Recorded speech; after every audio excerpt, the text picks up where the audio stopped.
Donc, Bismillah ar-Rahman ar-Rahim, wa salatu wa salam ala ashraf al-mursalin, salam alaykum, bonjour tout le monde. Dans cette vidéo, je vais partager avec vous un examen de rattrapage signal licence télécommunication qui a été fait à l'université Beji Mkhtar, Annaba, département d'électronique, le 29 mai 2021, donc par professeur Dorman. On va commencer par une petite remarque. Nous avons que chaque question possède une seule réponse vraie. Et chaque question, elle est sur un point. On va commencer par la question numéro 1. Nous avons qu'un signal très lent possède un spectre de Fourier. Est-ce qu'il est large ou bien est-ce qu'il est étroit? Est-ce qu'il possède un spectre de Fourier basse fréquence? Est-ce qu'il possède un spectre de Fourier haute fréquence? Sachant toujours comme les vidéos, je vais proposer l'examen et dans la vidéo suivante, je vais mettre la solution. Donc, la question numéro 1, un signal très lent, est-ce qu'il possède un spectre de Fourier large, étroit, basse fréquence ou bien haute fréquence? On passe à la question numéro 2. Vous avez que le théorème de Perceval, est-ce qu'il justifiait la réversibilité de la transformée de Fourier? Est-ce que la propriété de la convolution ou bien la conservation de l'énergie dans le domaine temporel et fréquentiel ou bien la propriété de retard? Donc, est-ce que le théorème de Perceval justifiait un des quatre réponses?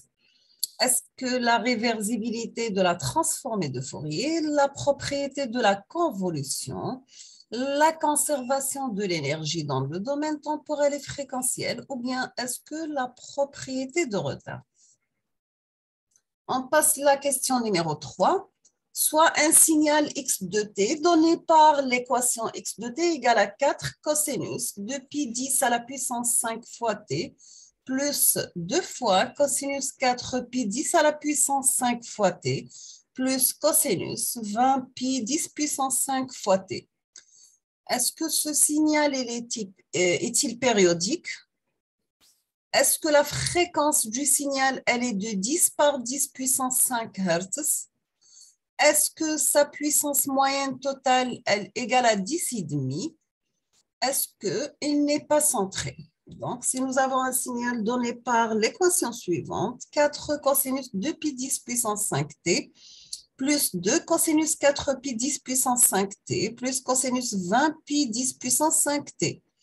Est-ce que notre signal est périodique? Est-ce que sa fréquence elle est de 10 par 10 puissance 5 Hz? Est-ce que sa puissance moyenne totale égale à 10,5? Est-ce qu'il n'est pas centré? Donc, laquelle de ces affirmations est correcte? Est-ce que vous avez A et C sont vraies? C'est-à-dire, est-ce qu'il est périodique et sa puissance moyenne totale égale à 10,5? Ou bien, est-ce que c'est A et D sont vraies? C'est-à-dire, est-ce qu'il est périodique ou il n'est pas centré? Ou bien, est-ce que c'est B et C sont vraies? C'est-à-dire, sa fréquence, elle est de 10 par 10 puissance 5 Hz et sa puissance moyenne totale égale à 10,5. Ou bien, est-ce que c'est B et D, c'est-à-dire sa fréquence de 10 par 10 puissance 5 Hz, où il n'est pas centré? Quatrième question, ou la quatrième exercice, soit un signal périodique centré, pas de composante continue, de fréquence égale à 1 kHz. Donc, composé de toutes les autres harmoniques jusqu'à la plus élevée de 10 kHz. Donc, soit un signal périodique centré, pas de composante continue, c'est-à-dire A0 égale à 0. De fréquence égale à 1 kHz, composé de toutes les autres harmoniques jusqu'à la plus élevée de 10 kHz. La puissance moyenne de sa fondamentale, elle est de 20 milliwatts. Et les autres composantes harmoniques ont une puissance identique égale à 10 milliwatts. La question, quelle sera donc la puissance moyenne de ce signal? Est-ce que sa puissance égale à 100? Est-ce que sa puissance égale à 90? Est-ce que sa puissance égale à 110? Est-ce que sa puissance égale à 120? Ou bien aucune de ces réponses est vraie. Ils sont tous fausses, pardon. C'est bon. On passe à l'exercice numéro 5. vous avez que la sortie d'un filtre analogique est égale au produit de convolution. Est-ce que le produit de convolution du signal d'entrée par la réponse fréquentielle du filtre, est-ce que du signal d'entrée par la réponse indicielle du filtre, est-ce que c'est signal d'entrée par la réponse impulsionnelle du filtre ou bien du réponse d'entrée par son spectre de Fourier? D'accord? Donc, la sortie Y, toujours d'un filtre, est égale à x de t convolué avec h de t. Est-ce que c'est x de t par la réponse fréquentielle ou bien x de t par la réponse indicielle ou bien x de t par la réponse impulsionnelle ou bien le signal d'entrée par le spectre de Fourier? On passe l'exercice numéro 6. Comment appelle-t-on la fréquence délimitant la bande passante d'un filtre? Est-ce que c'est la fréquence d'échantillonnage?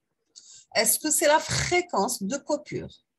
Est-ce que c'est la fréquence de transition ou bien est-ce que c'est la fréquence instantanée?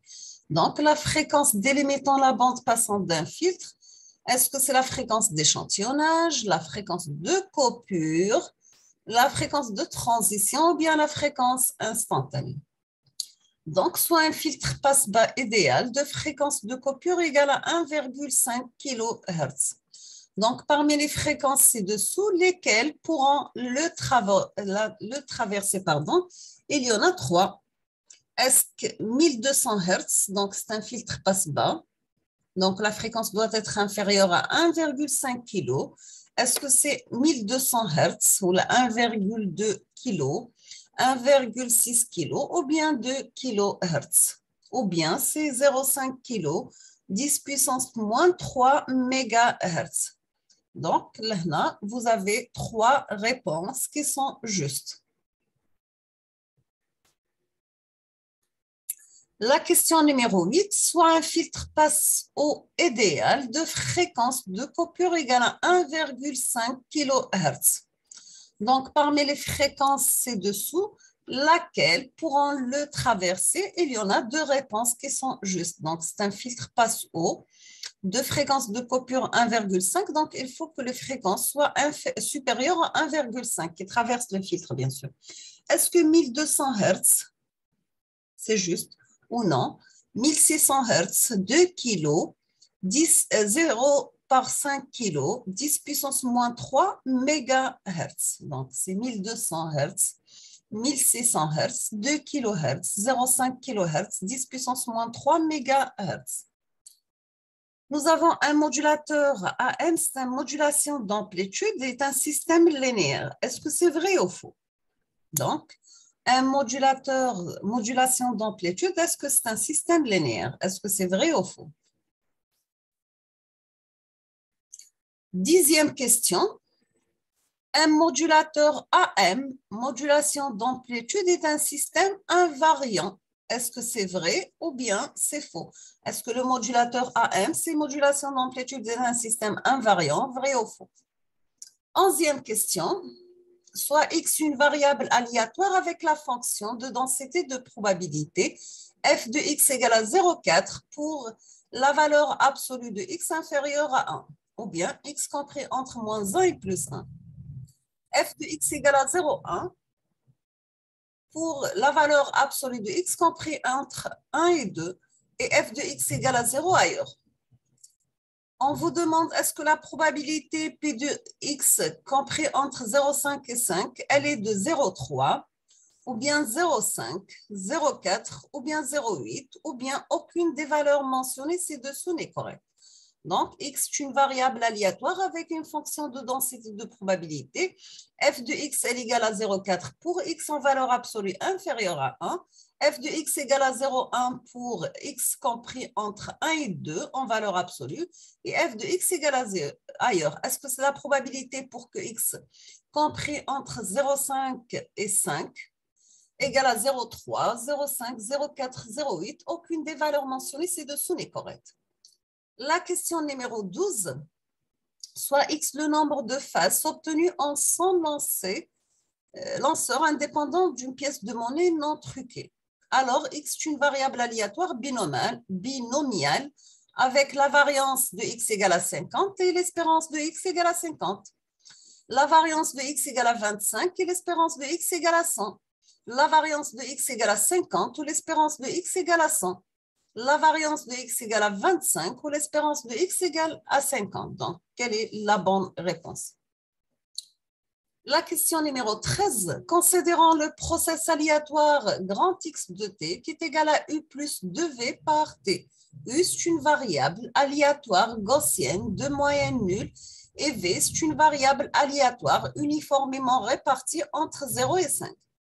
Donc, supposons que U et V sont statistiquement indépendants. La valeur moyenne du process aléatoire à t égale à 0, elle est, est-ce que l'espérance de x2 égale à 0, l'espérance de x2 égale à 20, l'espérance de x2 égale à 10, l'espérance de x2 égale à 5.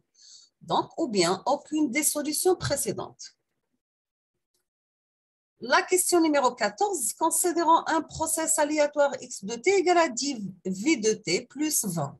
V de t, c'est un process aléatoire stationnaire à moyenne nulle avec autocorrélation.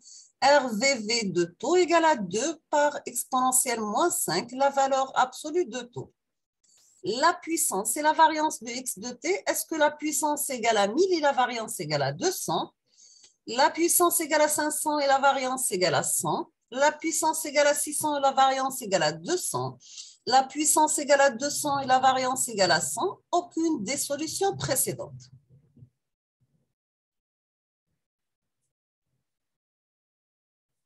Donc, la question numéro 15. Lequel des modèles standards mentionnés ci-dessous et sont applicables aux variables aléatoires continues? Est-ce que c'est la distribution normale? Est-ce que c'est la distribution de Pearson? Distribution de Student? Tout ce qui précède ou bien aucune?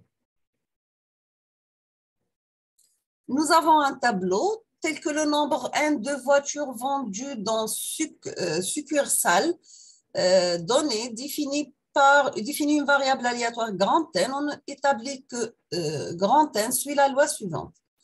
Pour grand N égale à 0, la probabilité égale à 0,25. Pour grand N égale à 1, la probabilité c'est 0,22. Pour N égale à 2, la probabilité c'est 0,13. Pour N égale à 3, la probabilité c'est 0,15. Pour N égale à 4, la probabilité c'est X. Donc, quelle est la valeur de l'inconnu X? Est-ce que c'est 0,25, 0,2, 0,15 et ou bien 0,1? La question numéro 17, soit X de t un process aléatoire stationnaire au sens large avec une densité spectrale de puissance Sx de f, comme le montre sur la figure suivante. Donc, la densité spectrale de puissance égale à exponentielle moins la valeur absolue de f. F, elle est en Hertz.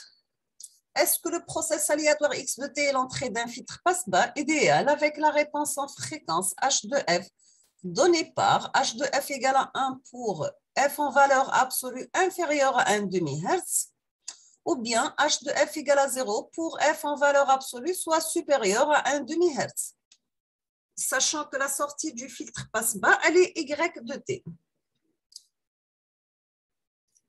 Soit les affirmations suivantes.